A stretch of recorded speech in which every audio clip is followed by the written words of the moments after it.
My story is, I'm just a young man, born of this land. Mama left me to God's will. Papa, he'd been shot dead by Indians while laying in his bed. Some guy rolls into town on his wagon with a bunch of his men. Said he found gold. I wasn't but 14 years old. Well, there's nothing better for me to do. So I went to the nearest pew and said a prayer and told Ma I'd always remember her heart. And Pa, I told him someday I'd carry on his name through a son my own. Neighbor lady gave me a good meal and a coat. She said, "Here, son, this will keep you warm, and here is some jerky for the road." I remembered all I'd known, left with the prospecting party.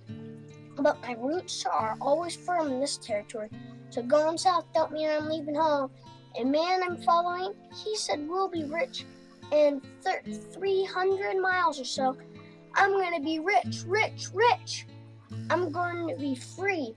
I'm going to live a life Paul worked so hard to achieve, never did. And I got my dreams, gonna make him proud. They say it's hard work, but I'm a young man and have a good back. The women said goodbye to their husbands and the babies made a fuss. All I heard was gold, all I saw was gold. Gold, gold, gold. I'm getting in on this gold rush. A weekend, my skinny horse fell ill. We were so close. There were bankers, blacksmiths, lawyers, gardeners, salesmen, a preacher man, and a corner. I could not find the man who called himself a horse doc. The corner chuckled and said, "Don't look at me, son. I don't bury dead horses." So I stayed back with Pa's horse. It's all I had left of him. I rubbed my fingers through that tangly horse's hair till he breathed no longer God's good air. I took up my pan for gold, my coat and some jerky I had left. I left my dreams, and my spirit is strong at the seams. Tired and hungry, no money or gold in my pocket. I know I must start panning. I need tools and a fishing pole. Reminds me of Ma cooking fish caught by Pa. She said, "Fishing is good for a man's soul." My belly is hungry. I know I'm about 2 days from camp. I came upon a creek. I wonder if I'm alone. Could there be Indians out there? I got in the cold water and started panning. I panned all day for gold. That man, his streams ran gold south. Sun was going down, and I finally saw a few speckles, so I put them in my wooden box a pretty girl from back home made for me. I headed to the nearest camp. I kept thinking about yummy food I could get, ham and eggs for 75 cents.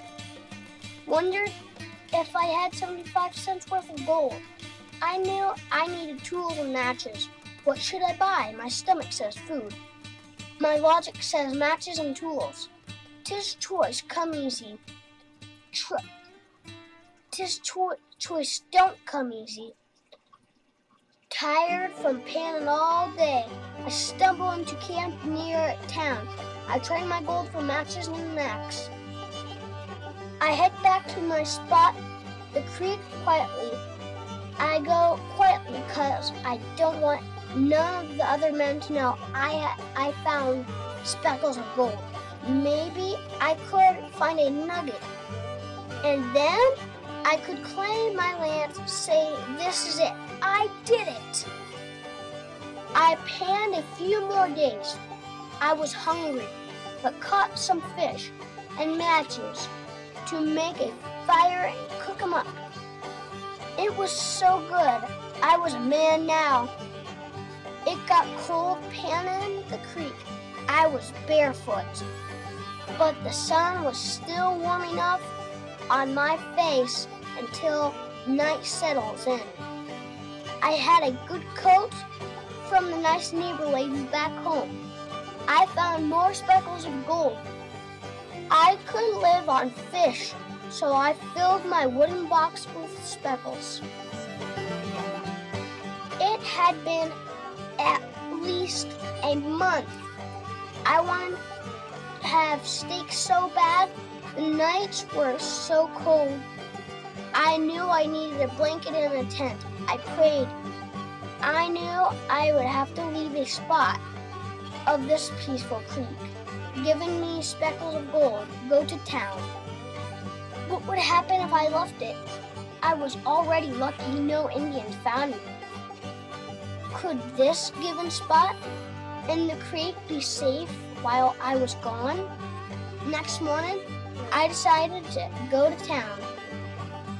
I got my pan and I checked the creek once more. I found a small nugget. I was going to be rich. I tugged it in my wooden box and headed to town.